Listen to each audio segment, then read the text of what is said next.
감사하고 고마운 마음이 많습니다. 특별히 우리 저기 뒤에 봤더니 청년들도 같이 나란히 앉아 있어서 얼굴에 빛이 납니다. 감사하고요. 우리 청년들 감사하고, 우리 봤더니 우리 미루도 같이 와 있고, 우리 곁에 아마 우리 자녀들도 와 있는 우리 은준이도 와 있는 것 같고, 우리 다 이렇게 곁에들 다들 이렇게 자녀와 또 우리 가족들이 함께 나와서 기도할 수 있는 것 참 감사하고 귀한 일인데, 우리 곁에 있는 분 서로 이렇게 응원할 텐데 서로 박수하겠습니다. 곁을 보면서 서로 박수 한번 하겠습니다. 박수만 하니까 쑥스럽죠? 그래서 저희가 말도 좀 하겠습니다. 11월을 응원합니다. 그래서 응원하면서 박수하겠습니다. 11월을 응원합니다. 우리 서로 박수하면서 응원하겠습니다. 11월을 응원합니다. 감사합니다. 네, 박수하니까 되게 쑥스럽습니까?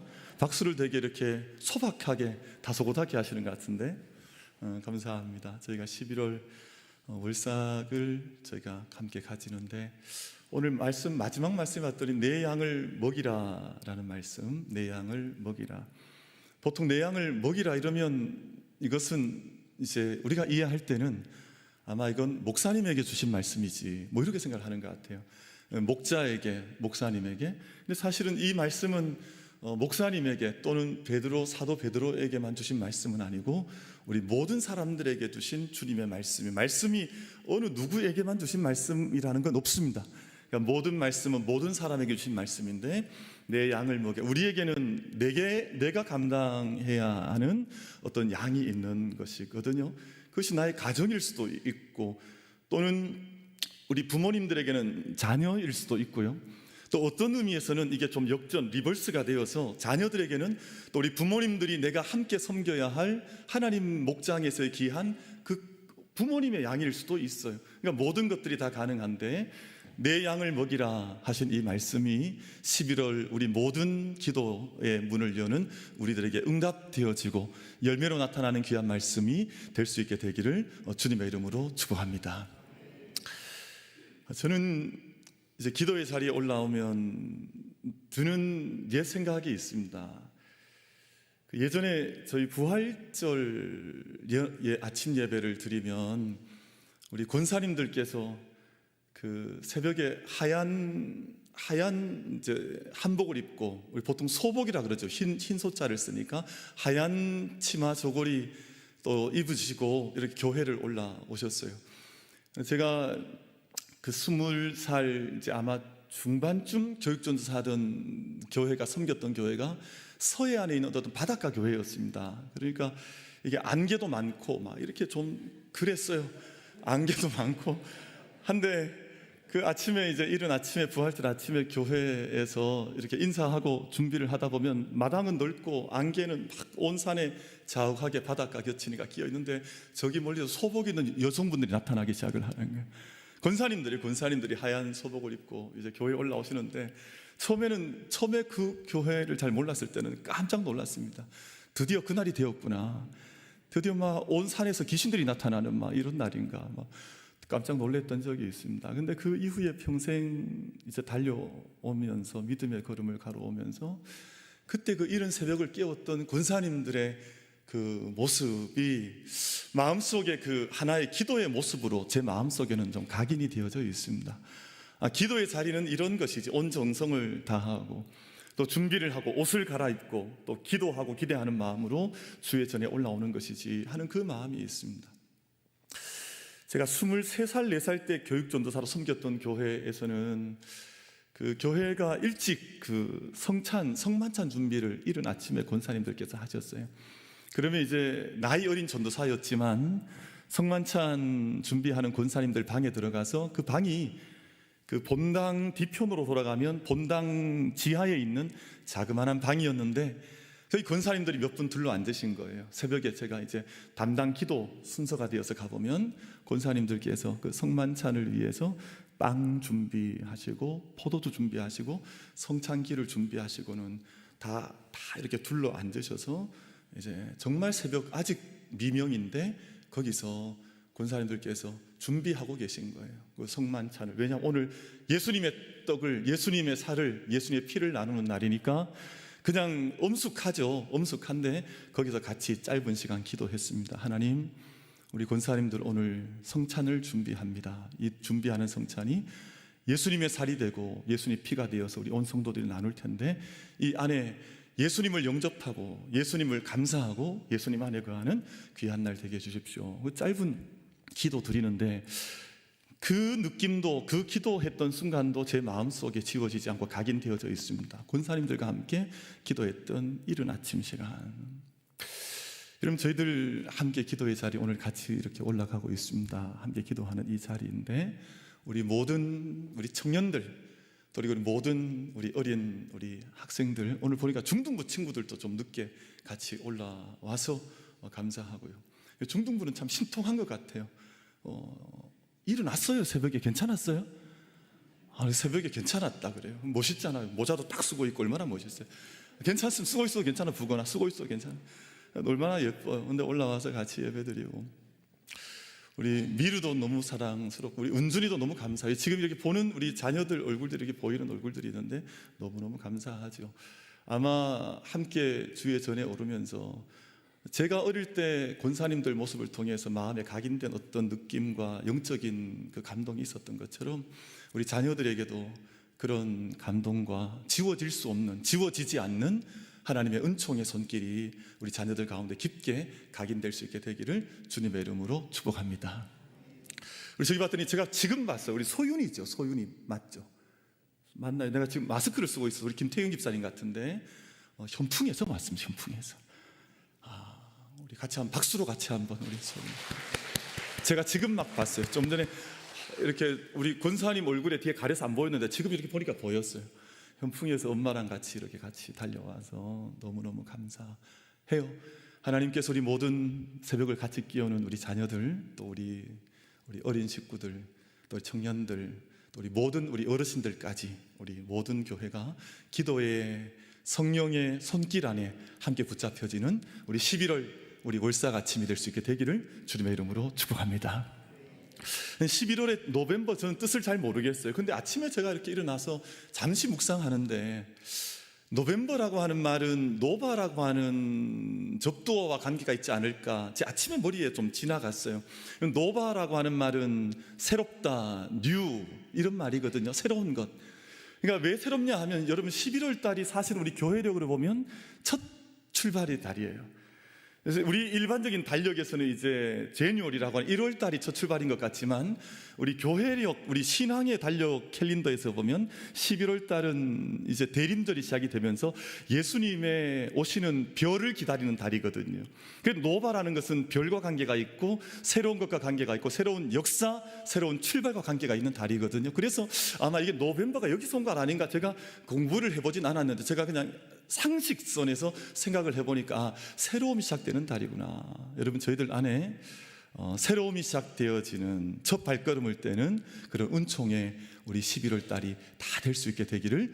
그래서 남들이 볼 때는 11월은 이제 마지막, 이제 끝이라 생각하지만 믿음의 관점에서 보면 새로움이 시작되는 달이에요. 새로운 생명이 시작되는 달이니까 우리 이 노벰버 11월에 하나님의 은총 속에서 새 발걸음, 새 축복의 발걸음들 함께 열어갈 수 있는 우리 모두가 다 될 수 있게 되기를 주님의 이름으로 축복합니다. 여러분, 로마라고 하는 이탈리아에 가면 그 미켈란젤로의 그 이제 도시이죠.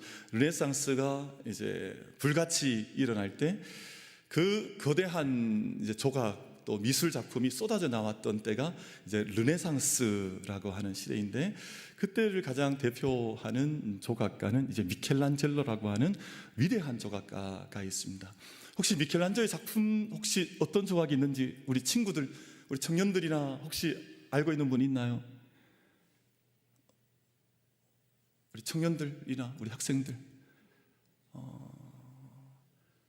갑자기 답이 없어지는, 너무 조용해지는, 질문한 제가 좀 쑥스러워지는데 아마 다 알고 있지만 뭐 답을 안 하지 않을까 이런 생각이 드는데, 아마 다비드라고 하는 작품이 대표적이지 않을까 싶어요. 원래 그림 보여주기로 하셨는데 음악은 안 틀어줘도 괜찮습니다. 음악 안 틀어줘도 괜찮은데 왜 음악 왜 깔아주셨을까요? 방송실에서 창의적인 사역을 하시기 때문에 다비드라는 작품이죠. 이게 한 3년에 걸쳐서 미켈란젤로가 이렇게 조각을 한 작품이거든요. 또 다른 작품도 있습니다. 그 다음 작품 한번 보여주시겠어요? 음악을 계속 깔아주시는 좀 신기한 사역인데, 그럼 이 작품 이름은 아시나요 혹시나? 피에타라고 하는 작품인데, 이 작품은 조금 전 그 다비드는 그 아카데미아 미술관이라고 하는 곳에 전시가 너무 멋있게 되어져 있고, 저 작품은 성 베드로 대성당이라고 하는 성당 오른쪽 뒤편에 그 성당 본당 안에 피에타라고 하는 너무너무 유명한 작품이죠. 피에타는 약 2년에 걸쳐서 미켈란젤로가 조각을 한 작품이고요. 마지막 작품 또 하나 있습니다. 이번에 음악이 나오지 않는 저 작품은 뭘까요? 제가 혹시나 이 세 작품을 다 맞추면 이탈리아를 다녀올 수 있는 성지순례 교환권을 드리려고 하다가 제가 자제하도록 하겠습니다. 저 작품이 이제 모세라고 하는 작품, 역시 미켈란젤로의 작품입니다. 모세라고 하는 모세의 모습을 이제 형상화시켜 놓은 작품인데, 약 3년에 걸쳐서 미켈란젤로가 조각을 한 작품이에요. 이제 조각 같은 제 얼굴을 보여주시면 되겠습니다. 아무도 안 웃어주시는 이런. 근데 이제 저 작품이 정말 저는 너무너무 좋은 것 같아요. 왜냐하면 근데 로마 같은 곳에 가보면 그 어린 아이들이 저 큰 작품을, 대작을 그 어릴 때 보는 거예요. 유럽 아이들이 참 부럽죠. 우리 미대생이나 우리는 다 이제 노년이 되어서나 중년이 되어서 이제 한번 가볼까 말까 한 그곳을, 문화를 이끌어가는, 저게 다 신앙적인 작품들이거든요. 근데 신앙적인 작품들이 온 도시에 이렇게 다 깔려져 있으니까 뭐 이 건물 열어봐도 저런 작품이 있고, 그러니까 그 도시에 있는 아이들이 얼마나 미술적인 감각을 일찍 깨울 수 있을까, 이런 생각을 해보면 좀 시기심도 일어나고 좀 부럽기도 하고 그래요. 저는 그래서 우리 아이들, 우리 만민교회 아이들은 좀 좋은 이제 스칼러십, 좀 펀드레이징이 좀 잘 되면 좀 우리 아이들도 우리 교회 어린 자녀들을 좀 함께 좀 뭐 선교지도 좋지만, 선교지도 좋죠. 그러나 또 문화적인 눈을 열 수 있는, 이 예술적인 눈을 열 수 있는 도시로 좀 이렇게 한번 같이 다 보내보고 하는 것도 얼마나 좋을까. 나중에 가는 것이 아니라 어릴 때부터 좀 눈을 열 수 있으면 얼마나 좋을까, 이런 생각을 해보죠. 근데 여러분, 저 작품들의 특징이 같은 공통점이 있는데요. 공통점 한 가지가 있습니다. 공통점이 뭘까요? 지금 제가 보여준 세 작품의, 미켈란젤로의 작품에 공통점 한 가지가 있는데, 그럼 지금은 저것은 수백 년 역사의, 인류 역사의 문화유산으로 남고 정말 걸작품으로 남아있지만 2년 3년 미켈란젤로의 손에 들려지기 전에는 저것은 거대한 바위 덩어리에 지나지 않았습니다. 그냥 아무런 볼품 없는 바위 덩어리, 대리석 덩어리. 여러분, 이탈리아 근방에 있는 대리석들은 우리 한국이나 뭐 아시아에 나온 대리석처럼 단단하지 않습니다. 충분히 망치나 정이나 끌이나 뭐 샌드페이퍼 같은 것을 얼마든지 조각을 해낼 수 있는 그런 대리석의 기질을 가지고 있는데, 처음에는 그냥 거대한 바위 덩어리 지나지 않았습니다. 근데 이게 마스터피스, 그 걸작품으로 태어나길 날 때 대예술가의 청사진 속에 뭐 이미 마음속에, 머릿속에 그런 이런 모양새가 담겨져 있었던 거죠. 나는 이 바위 덩어리에서 이런 걸작품을 만들어내리라. 나는 이런 이 볼품 없는 울퉁불퉁한 모양새 하나 없는 여기에서 나는 걸작품을 만들어내리라. 아마 미켈란젤로의 마음속에는, 머릿속에는 그 청사진이 그려져 있었을 것이라고요. 그리고 2년 3년 그 손길 안에서 저는 작품들이 이제 빚어지고 태어나고, 지금 저희가 본 것처럼 피에타 같은 걸작 중의 걸작이잖아요. 다비드상 같은 걸작 중의 걸작이잖아요. 모세 같은 뭐 이런 작품들이 그의 손을 통해서 태어나게 된 것이거든요. 그럼 베드로라고 하는 제자의 삶은 처음에는 그저 한 돌덩어리 같은, 그냥 갈릴리 바닷가에서 흔히 만날 수 있는 그냥 촌부, 그리고 일반적인 그냥 한 평범한 사람에 지나지 않는 그런 사람이었었는데, 예수님께서는 그에 대한 청사진을 하나 가지고 계셨습니다. 요한의 아들 시몬아, 내가 너를 새롭게 이름을 부를 터인데 너를 게바라하리라. 이것이 예수님의 청사진이었습니다. 이렇게 부르지 않으셨다면, 이렇게 예수님께서 이 돌덩어리를, 이 바위덩어리 같은 울퉁불퉁한 인생을 부르지 않으셨다면 아마 그냥 이렇게 늘 그냥 금을 던지고 그냥 어부들끼리 싸움하고 아마 술 주정뱅이가 되어지거나 아마 그렇게 갈릴리 바다를 배회하는 한 어부에 지나지 않았을지도 모르죠. 근데 예수님께서 그를 부르실 때는 요한의 아들 시몬아, 내가 너를 개발하리라, 반석이 되게 하리라, 이 반석 위에 내 교회를 세우리라, 내 양을 먹이라 하는 예수님의 청사진이 그 예수님 안에 마음속에, 그 손길 속에 베드로를 향한 마음이 있었더라는 것입니다. 그럼 베드로라고 하는 분은 아마 세상에서 많이 만날 수 있는 그런 특질을 가진 그런 분이었을지도 몰라요. 그럼 베드로 하면 어떤 느낌이 떠오르세요? 베드로. 아마 우리 성경 공부 시간 같으면 이렇게 말씀을 많이 하실 텐데 11월 월삭이니까 엄숙한 시간이니까 말씀을 잘 하지 않으시지만, 그렇죠, 새벽부터 누가 이렇게 막 큰 소리로 이야기하면 남들이 좀 이상하게 보지 않겠습니까? 그럴 수 있는데, 그럼 베드로는 대단히 충동적인 사람이었었고요, 과격한 사람이었었고요, 말이 잘 절대가 되지 않는, 왜냐하면 자기가 뭔 생각한 것이 있으면 남이 이야기하기 전에 먼저 말을 쏟아내야 직성이 풀리는 사람이었었고요, 저돌적인 사람이었습니다. 뭔가 내 몸으로 막 부딪혀보고 막 이렇게 하는데, 그러니까 사실은 실수와 실패가 많은 사람이었습니다. 성경의 인물들 가운데 이렇게 제가 한 사람 한 사람 따라 읽어가 보면 실수한 분들이 많아요. 예수님 제자들 가운데도 실수도 많이 하고, 구약의 선지자들 가운데도 실패한 인생의 모습을 보여주는 군상 같은 그런 분들이 많은데, 아마 실수와 실패에 가장 많은 횟수를 기록한 분을 성경에서 찾아보자 하면 1등이 누굴 것 같습니까? 제 생각에는 1등이 아마 베드로가 아닐까 싶어요. 실수가. 그래서 사복음서를 제가 예수님의 복음을 전한 기사로 제가 사복음서를 읽어 나가지만, 어떤 면에서 보면 제자들의 실수 이야기, 베드로의 실수했던 사건들과 실패담을 모아놓은 것이 어찌 보면 또 복음서의 이야기가 아닐까? 근데 그들이 사도행전을 거치고 복음서의 마지막 부분을 거치면서 새롭게 예수님의 청사진 모습 그대로 한 변곡점을 그리게 되고 전환점을 맞이하게 되는데, 바로 오늘 본문 말씀이 바로 그런 지점이거든요. 베드로가, 우리 아이가 바뀌었어요, 베드로가 바뀌었어요 하는 그 근본적인 어떤 변화의 자리에 서 있는 한 제자의 모습이 오늘 본문 말씀, 제가 읽었던 이 말씀 속에 기록이 되어져 있습니다. 혹시 제가 이렇게 그냥 여쭤볼게요. 그냥 베드로가 어떤 실수를 했던 것 혹시 기억나는 것 있습니까? 기억나는 대로 이렇게 한번 머릿속에 한번 이렇게 되짚어 보세요. 베드로가 어떤 실수를 많이 했을 것 같습니까? 이런 베드로는 예수님을 만났던 첫 자리, 그러니까 예수님을 만났던 그 사건에 대해서 사복음서가 조금씩 다르게 증언을 하고 있는데, 마태, 마가, 누가복음 5장에 보면 예수님께 베드로를 처음 만났던 자리가 있습니다. 그 자리가 어디냐 하면 베드로가 물고기 잡던 자리였거든요. 물고기 잡던 자리였는데 그날도 베드로가 열심히 일을 했지만 물고기 한 마리 잡지 못하던 그런 시간이었습니다. 근데 예수님께서 오셨죠. 예수님께서 오셔서 깊은 곳에 물을 한번 바라보면서 그곳에 그물을 던져보면 어떻겠냐. 아마 베드로 입장에서는 자기의 실패, 실수도 짜증이 나는데, 지금 목수일 하던 이렇게 지금 나무 일 하던 사람이 어부인 자기에게 아마 이 말을 했을 때는 정말 자존심도 상하고 이 울퉁불퉁한 성격에 기분도 많이 나빴을 터이고, 아니 나에게 지금 조언해줄 사람이 없어서 목수가 나에게 증언을 하냐 하는 마음속에 불편한 어떤 마음이 막 끌어올랐을지도 몰라요. 근데 그의 말을 듣고 나서 정말 그물을 던졌는데, 정말 그물이 찢어질 만큼 많은 물고기들이 끌려오는 것을 보면서 예수님 앞에 그가 엎드리는 장면이 누가복음 5장에 기록이 되어져 있습니다.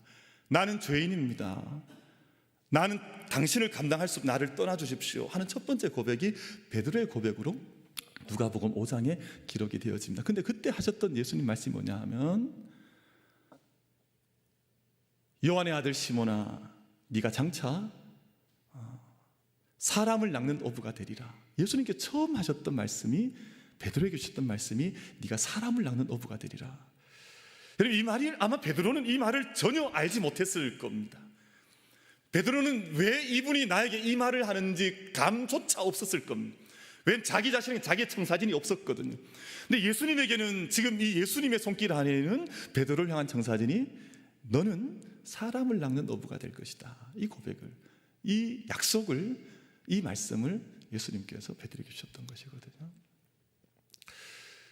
그 이후에도 베드로는 많은 실수를 했습니다. 여러분, 베드로의 실수는 읽어보면 참 끝이 없는 그럼 또 기억나는 베드로의 실수 있으세요? 어떤 실수가 있을까요, 여러분? 아마 생각나는 많은 것들이 있을 거예요. 물 위를 막 이렇게 예수님 믿음으로 막 뛰어나갔다가 예수님께서 한밤중에 저기 멀리서 마치 유령처럼 걸어오시거든요. 그러니까 처음에는 몰랐다가 보니까 예수님이에요. 그냥 물 위에 뛰어내려 버립니다. 바닷가에, 파도 치는 바다에서.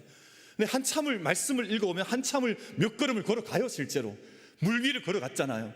근데 갑자기 베드로의 눈 속에 이는 파도들이 갑자기 들어온 거예요. 그러니까 마음속에 뭐가 올라왔냐 하면 의심이 올라와 버렸어요. 믿음이 올라온 것이 아니라 처음에 믿음으로 출발을 했는데 걷다 보니 의심이 나온 거예요. 그냥 물속에 빠져들어가는 그런 적도 있고요. 또 누가복음 9장 어간에 보면 그 변화산이라는 곳에 올라가는데 베드로가 예수님과 함께, 베드로, 야고보, 요한과 함께 예수님께서 변화산에 올라가시는데 그곳에서 하늘에 대한 경험을 하잖아요. 근데 너무너무 영광스럽고 너무 좋으니까 거기서 이곳에 초막셋을 짓고 여기서 사십시다 예수님, 이렇게 말을 하거든요. 여러분, 근데 그 순간 어떤 순간이었냐 하면 지금 사나레 마을에서는 귀신이 막 어린아이를 잡아먹고 어린아이를 삼켜서 어린아이가 거품을 흘리고 불에 뛰어들고 귀신 잡힌 세상이 있는데 베드로는 거기에 관심이 있는 것이 아니라 여기가 좋사오니 그냥 여기 있는 것이 좋지 않겠습니까? 나는 저 귀신 들린 세상 별로 관심 없고요, 나는 산 위에서 집 짓고 살겠습니다. 이것이 베드로의 모든 것이 베드로의 다 실수담이었었거든요. 여러분, 한순간 보면 베드로 실수가 너무 많습니다. 실패한 적도, 영적으로 실패한 순간이 너무 많았습니다. 마태복음 쪽으로 건너와 보면 마태복음에는 베드로가 그런 말을 해요. 예수님, 사람을 몇 번 용서해 주면 될까요? 7번까지 용서해 주면 되겠습니까, 예수님? 뭐 이런 말을 하거든요. 그때 베드로의 마음에는 무슨 마음이 있었냐 하면, 나는 가장 가슴이 넓은 사람이다. 나는 세상에서 나보다 더 큰 마음을 가진 사람은 없을 거다 하는 마음으로, 예수님, 나는 7번씩이나 용서해 주는 사람입니다 라는 마음으로 용서해 줄 때는 7번만 용서해 주면 될까요? 근데 그 안에 베드로의 교만이 담겨져 있고요, 베드로의 실수입니다. 베드로의 마음이 얼마나 작은지, 얼마나 그 마음 속에 얼마나 교만 덩어리가 들어있는지 그 안에서 자기의 말 속에서 그런 것들이 다 쏟아져 나오고 있는 것이거든요. 그리고 마태복음 16장의 가이사라 빌립보 사건을 따라가 보면 위대한 고백을 하죠. 주는 그리스도시요 살아계신 하나님의 아들이십니다. 예수님 너무 기뻤습니다. 보니까 이런 고백을 했던 제자가 없었거든요. 근데 주는 그리스도시요, 예수님을 알아보는 거예요. 그리고 살아계신 하나님의 아들이십니다. 그 위대한 고백을 하고 나서 그 직후에 예수님께서 나는 십자가 지기 위해서 예루살렘 간다 그랬더니 그 앞을 가로막아 서고 예수님의 어깨를 잡아버리잖아요. 십자가 지지 못합니다. 가지 못합니다. 조금 전 위대한 고백을 했던 그 제자가 한순간 사탄이 되어버리고 마는, 사단의 뒤로 물러가 사단의 대변자가 되고 마는, 사단의 대리인 역할을 하는 그런 인생이 되고 만다니까요. 가장 결정적인 실수가 언제 나오냐 하면, 마태복음 6장 어간으로 걸어 올라가 보면 예수님께서 이제 십자가 지시기 위해서 우리 위하여 십자가를 지시는데, 십자가 지시기 위해서 겟세마네 동산으로 올라가세요. 근데 그 동산에 올라가서 예수님께서 베드로에게 기도를 부탁하시잖아요. 네가 좀 기도해달라, 네가 기도해라. 이곳에서 내 마음이 민망하여 죽게 되었으니 이제는 내가 저 십자가 길을 걸어가야 하는데 너희 세 사람만이라도 기도로 나를 좀 도와달라 하는데, 그럼 거기서 베드로가 깊은 잠에 빠져들고 말잖아요. 그 예수님께서 기도를 직접 부탁한, 네가 나를 위해 기도해달라. 근데 거기서도 깊은 잠에 빠져들어가거든요. 그리고 그 새벽 이른 아침에 이제 사람들이 칼과 몽치를 들고 예수님 잡으러 왔을 때 칼을 휘둘러 버립니다. 믿음의 제자 되라고 3년 동안 함께 걸어 다니고 같이 동고동락하고 다 길을 가르쳤더니 그 순간 막 칼을 빼들여서 사람의 귀를 막 칼로 내리쳐 버리고요, 막 이래 버리네요. 혈기가 그대로 남아 있는 거예요. 예수님을 따라다녔는데, 예수님과 함께 했는데 여전히 자기 안에 속성이 변한 것이 하나가 없어요. 자기 마음대로 칼을 휘둘러 버리고 자기 혈기가 다 나와버리고 뭐 이렇게 온갖 성경을 읽어보면 지금 베드로의 실수가 막 끝이 없는 가장 결정적인 실수를 또 언제 하냐 하면, 예수님께서 사람들에게 붙잡아 가셨습니다. 대제사장의 등에 잡혀 가셨는데 거기에 이제 베드로가 멀찍이 따라가죠. 예수님 도대체 어떻게 될까? 멀찍이, 그것도 예수님 가까이 따라가는 것이 아니라 멀찍이 따라가는, 멀찍이 예수님, 나는 예수님 가까이 따라가지 않겠습니다. 딱 선전을 해놓고 예수님 멀찍이 따라가는데 예수님 저기 잡히셔서 포박되어 있으신 채 신문을 받으시는데 멀찍이 따라가다가 어두운 불빛 앞에 베드로의 얼굴이 드러난 것 같습니다. 왜 조그만 여자아이가 당신도 저 당이 아니냐, 당신이 저 사람 뒤따라가는 사람이 아니냐 그랬더니 거기서 극구 부인하는 거예요. 절대 나는 저를 알지 못한다. 그럼 거기서 화를 내고 왜 나를 저 사람과 연결시키냐 3번을 부인을 하거든요. 근데 그 부인하기 직전에 했던 말이, 주님, 세상 사람들이 다 예수님 모른다고 해도, 세상 사람이 다 예수님 알지 못한다고 나는 예수님 끝까지 따라갈 겁니다. 나는 예수님 부인하지 않습니다. 3번이나 이야기했던 사람이 그럼 베드로였습니다. 근데 그 직후에 나는 저 사람 알지 못합니다. 나는 저 사람과 관계가 없습니다. 이것이 베드로의 인생이었습니다. 실수하고 실패하고. 그럼 그쯤 되면 우리 같으면 어떻게 하냐 하면, 너는 사람 안 되겠다. 내가 너는 포기한다. 너는 도무지 사람이 될 자격이 없다. 아마 이렇게 우리는 저만 해도 마음을 닫지 않았을까. 근데 오늘 말씀을 보면 예수님께서 이런 수많은 실수와 실패 안에 있던 베드로를 다시 찾아오신 거예요. 다시 찾아오신 거예요. 다시 찾아오신 거예요. 이거 참 놀라죠. 저희는 사람에 대해서 그렇게 오래 기대하지 않습니다. 요즘은 기대하지 않습니다. 조금 이렇게 그냥 바로 등을 돌리죠. 내 마음에 맞지 않으면. 근데 예수님은 그렇지 않으세요. 미켈란젤로가 3년에 걸쳐서 그 다비드상을 만들어내듯이 정으로, 망치로, 끌로, 또 샌드페이퍼로 그 작품을 만들어내듯이 계속해서 그 작품을 만들기 위해 예수님께서 다시금 찾아오신 것이 오늘 본문의 말씀으로 이렇게 기록이 되어져 있습니다.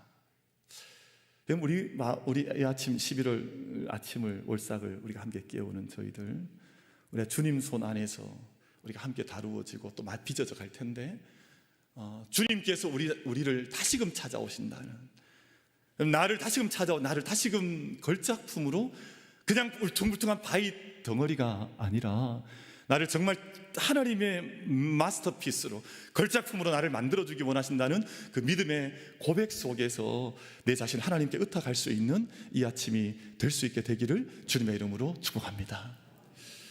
그래서 저희가 다 함께 빚어져 가는 거예요. 저희가 빚어져 가는 것. 그럼 저희가 다 된 사람 하나 없습니다. 저희는 지금도 사실은 이제 빚어져 가는 거예요. 누가 나는 다 되었고 저 사람은 덜 되었다. 이게 철없던 베드로가 했던 말이었습니다. 나는 다 되어 있는데, 그러니까 나는 이 정도, 나는 7번까지 용서할 수 있는 사람인데, 예수님께서 70번에 7번까지라도 용서해라. 끝없이. 그러니까 우리는 사실은 주님 앞에서 보면 우린 다 같이 사실은 지금 또 빚어져 가는 사람들이라는 거예요. 좀 더 아름답게 새롭게 빚어질 수 있는 그 노바라고 하는 그 역사가 우리에게 나타나기를 소망하는 아침인데요. 오늘 아침 말씀을 저희가 함께 석절 말씀을 읽었습니다. 이 말씀을 짧게 좀 묵상을 하려고 하는데, 여러분 오늘 말씀을 보면 예수님께서 베드로를 향해서 베드로야, 또는 게바야 이렇게 부르신 것이 아니라 요한의 아들 시몬아 이렇게 부르셨어요. 여러분, 요한의 아들 시몬이라고 하는 말을 예수님께서 공생애 동안에 예수님과 베드로가 함께 할 때는 부르신 적이 없습니다. 가장 처음 만났던 그때 예수님께서 베드로를 불렀던 명칭이 바로 요한의 아들 시몬아, 네가 장차 게바가 되리라, 네가 장차 사람 낚는 어부가 되리라, 이렇게 약속을 하셨었거든요. 그러니까 아마 이 말을 들었을 때 베드로에게는 첫 시간이 생각났을 거라고요. 내가 예수님을 처음 만났던 그 순간, 내가 아무런 철도 없고 예수님도 알지 못하고 세상에서 막 살아가던 그 순간에 처음 내 앞에 나타나셔서 네가 깊은 곳으로 그물을 내려봐라 하셨던 처음 그 예수님의 음성이, 내가 예수님을 알지 못했던 그때 예수를 처음 만났을 때의 그 음성과 그 모습이 3년 전에 나를 처음 만나주셨던 예수님의 그 모습이 이 순간 이 디베라 바닷가에서 다시 모든 것 버리고 포기하고 실패하고 금을 던지고 있던 베드로에게 요한의 아들 시몬아, 이 말씀을 하셨을 때 네 오른편에 그물을 던져라 하는 그 말을 들었을 때 첫 만났던 예수님의 모습과 음성이 기억이 났을 거라고요. 그 순간이 귀한 순간이거든요. 내가 예수님을 정말 처음 만났던 그 순간. 저도 이렇게 목회를 이제 하고 이렇게 달려오는데요, 제가 예수님을 처음 만났던 순간은 어릴 때는 예수님 참 사랑했던 것 같고 한데 철이 없었죠. 초등학교 때 정말 열심히 예배 드렸었거든요. 제가 이래봬도 초등학교 때 예배 시간을 제가 가장 먼저 올라갔던 학생이었습니다. 아침 9시에 예배 시작하면 8시 반에 초종을 쳤거든요. 9시에 재종을 치고 이러면 제가 초종 치기 전에 교회가 있던 사람이었습니다. 얼마나 위대한 사람이에요. 그러니까 예배 시작하기 30분 전에 늘 올라가서 방석 던지고 놀고 막 예배당을 엉망으로 만들어 놓던 사람이 저였었거든요. 아니, 근데 제가 예수님 말씀을 듣고 나는 목사가 돼야 되는가 보다, 그렇게 그 어린 마음속에 처음 충족을 받았던 순간은 중학교 2학년 때였었거든요. 근데 그 자리가 어찌 보면 제 첫 자리죠. 첫 자리, 예수님을 만났던 첫 자리인데, 내가 예수님의 일을 해야 되는 사람이구나. 나는 아직 어리지만 내가 크면 나는 교회를 섬기는 사람이 돼야지. 이게 제가 중학교 2학년 때 받았던 마음이었습니다. 목회를 해오고 있는데 가끔 때때로 그 자리가 생각이 많이 납니다. 그 자리가 생각이 많이 납니다. 예수님께서 나를 만나주셨던 순간이고 또 내 마음속에 뭔가가 새겨졌던 순간이니까 그 순간이 늘 새롭게 돌아가야 될 순간. 그런데 오늘 말씀 자리가 바로 그 자리거든요. 요한의 아들 시몬아, 아마 그 말씀하실 때 요한의 마음속에는, 이 베드로의 마음속에는 내가 예수님 사랑했던, 내 예수님을 따라 첫 발걸음을 내딛기 시작했던 그 순간이 그렇게 베드로에게 기억되어졌을 거라고요. 아마 우리 사랑하는 모든 기도하는 우리 식구들 안에도 우리가 다 표현하거나 다 이야기 나누지 못했지만 예수님 만났던 첫 자리가 다 있을 것입니다. 여러분, 11월 제가 시작하면서 우리가 수구초심이라고 첫 자리, 첫 그곳을 향해서 우리의 믿음의 눈을 열고 세상 알지 못하던, 믿음의 길 알지 못하던 나를 처음 만나주셨던 예수님의 그 모습과 음성을, 어떤 분은 우리 대구 기도 많이 하는 산, 무슨 산이죠? 그 산이 주암산일 수도 있고요. 저도 20대 때 주암산 많이 올라갔었습니다. 주암산일 수도 있고, 그래서 거기 무슨 바위 있잖아요. 배바위가 있잖아요. 어떤 분은 거길 수도 있고요. 또 어떤 분은 지금 시골에 있는 어떤 자그마한 농촌 교회일 수도 있고요. 어떤 분은 어머니의 손잡고 교회 새벽기도 따라 올라갔던 그 자리가 내가 예수님의 참 바람 속에서 예수님 이렇게 섬기는 것이구나 첫 마음을 가진 사람도 있을 것이고요. 아마 다양할 것인데 바로 그 자리에서 나를 불러주셨던 예수님의 음성을 함께 들을 수 있는 우리 모든 가족들 다 될 수 있게 되기를 주님의 이름으로 축복합니다. 여러분, 우리가 이번 달에 아까 장로님 우리 박고장 기도해 주셔서 감사한데 이번 달 이번 주 내일이죠. 내일 이제 공동의회가 있습니다. 공동의회가 있는데 저는 모든 것이 다 감사해요. 모든 것이 다 감사하고 모든 것이 고맙습니다. 처음에는 조금 이해 안 된 것도 있었어요. 왜냐하면 뒤로 이렇게 후보로 우리가 재직해서 이렇게 선출이 되었는데 많은 분들이 후보직을 나는 자신이 없습니다. 사퇴를 하는 분들이 좀 여러 분 계셨었기 때문에 제가 처음에는 그게 참 잘 이렇게 이해가 잘 되지 않았었고 그랬는데 보니까 제가 좀 잘못 생각했던 바가 있습니다. 그건 저의 올라오는 첫 생각이었었는데 그러실 수 있다는 생각을 충분히 했어요. 왜냐하면 기도원 300용사를 뽑을 때도 하나님께서 그 기도원을 통해서 모든 사람 32,000명을 다 뽑으신 것이 아니라 300용사가 될 수 있겠느냐 이거 확인하셔서 다시금 부르셔서 기도원 300용사의 역사가 일어났던 것이거든요. 22,000명 돌아가고 또 10,000명 다 돌아가게 하고 거기에서 300명을 남기셨는데 하나님께서 다시금 사람들을 다시금 이렇게 정리하시는 시간은 또 말씀을 통해서 비춰봤더니 큰 무리가 있는 것은 아니구나. 인간적으로 생각해 보면 사람의 수가 많은 게 좋다 이렇게 생각할지 모르지만 반드시 그런 것도 아니거든요. 근데 오늘 말씀을 통해서 저희가 이 말씀을 묵상을 해보면 이제 교회를 맡겨야 될 일꾼들이잖아요. 근데 예수님께서 이렇게 말씀하지 않으셨습니다. 네가 충성을 다하겠느냐, 네가 헌신 다하겠느냐, 네가 네 몸을 버리고 나를 따르겠느냐, 이렇게 좀 강하게 말씀하는 어떤 명령을 하신 것이 아니라 한 가지를 물으셨습니다. 근데 3번을 물으셨습니다. 네가 나를 사랑하느냐. 네가 나를 사랑하느냐? 네가 정말 나를 사랑하느냐? 이것을 물으셨어요. 왜냐하면 충성이든 헌신이든 열정이든 이게 어디서 나오냐 하면 사랑에서 나오는 거예요. 그럼 참된 주님에 대한 사랑이 없는 충성은 성경적인 신앙적인 충성이 아니에요. 인간적인 열정이죠. 반드시 사고가 나게 되어져 있습니다. 예수님을 사랑하는 것으로부터 모든 것이 시작이 돼요. 모든 것은, 교회 우리 모든 것은 정말 주님을 사랑하느냐에서 모든 것이 나오기 때문에 예수님 다른 것을 부차적인 것을 묻지 않으시고 가장 근본적인 것을 물으셨는데 네가 나를 사랑하느냐 이것을 물으셨습니다. 11월 달이 오늘 저희가 이렇게 문을 여는데 우리가 오늘 베드로의 3번 부인했던 베드로가 3번 주님 아시지 않습니까? 주님, 제가 주님 사랑합니다 이렇게 고백했던 것처럼 저도 돌아보면 수많은 실수, 수많은 실패가 사실은 너무너무 많아요. 이 실수 안 했다면 얼마나 좋았을까 하는 생각할 때가 많습니다. 그러나 우리 안에 변치 않는 한 가지 마음을 기도 올릴 수 있다면 제가 주님 사랑하는 것 주님 앞에 부끄럽지만 고백합니다. 여러분 11월 첫날 아침에 그 고백이 우리 어르신들로부터 우리 어린 자녀들에 이르기까지 주님 사랑하는 그 심장의 불꽃이 함께 지펴지는 복된 아침이 될 수 있게 되기를 주님의 이름으로 축복합니다. 그럼 베드로는 복 있는 사람이었습니다. 왜냐하면 성경을 읽어보면 참 귀한 축복이 베드로에게 임했습니다. 뭐냐 하면 요한의 아들 시몬아, 바요나 시몬아, 네가 이제 사람을 낚는 어부가 되리라. 이 축복을 베드로가 받았습니다.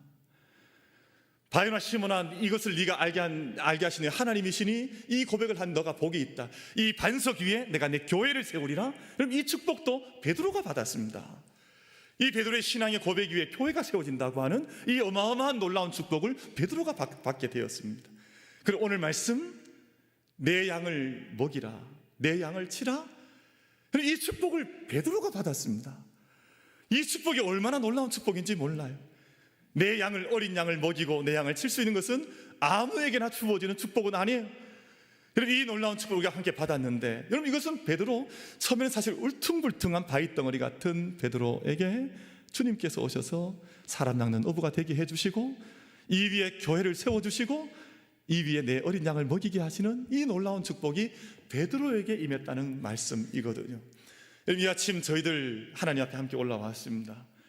그저 우리가 올라온 발걸음 아니라 내게 주신 하나님의 축복, 내게 주시는 다시금 나에게 허락하셔서 나를 새롭게 빚어주시는 하나님의 손길 안에 우린 우리의 청사진을 다 알지 못해요. 저도 아직 제 청사진이 어떻게 나아갈지 저는 다 알지 못한, 아마 하나님께서 우리를 빚어가시면, 하나님 손안에 우리를 맡겨드리면 하나님께서 우리를 빚어주실 텐데, 우리 모든 인생의 삶이 오늘 베드로처럼 이후에 오늘 말씀 이후에 베드로는 변화를 받았거든요. 성령을 입었습니다. 성령의 능력을 입고 새로운 발걸음으로 나아가 초대교회의 정말 말 그대로 위대한, 여러분 지금 로마라고 하는 도시는 베드로의 도시죠. 사실은 베드로의 도시가 되어져 있는 성이거든요.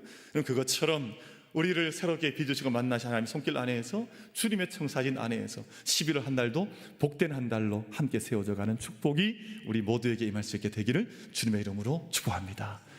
우리 함께 기도할 텐데, 우리 주보에 기록되어져 있는 3가지 기도의 제목을 두고